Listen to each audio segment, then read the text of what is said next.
Mga luho na pinagsisisihan kong binili abroad. Akala ko noon kapag OFW ka, deserve mong bilhin lahat ng gusto mo.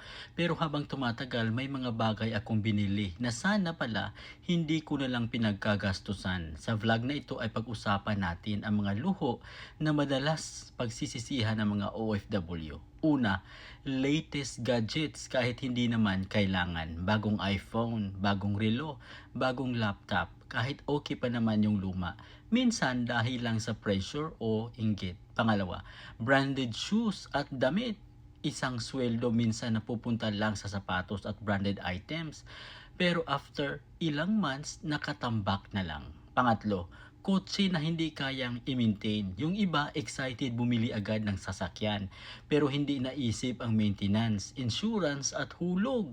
Minsan imbis na makaipon lalo pang nalubog sa gastos. Pang-apat, libre dito, libre doon. Kapag bakasyon sa Pinas, libre ko na hanggang sa pagbalik abroad. Ubos ang ipon.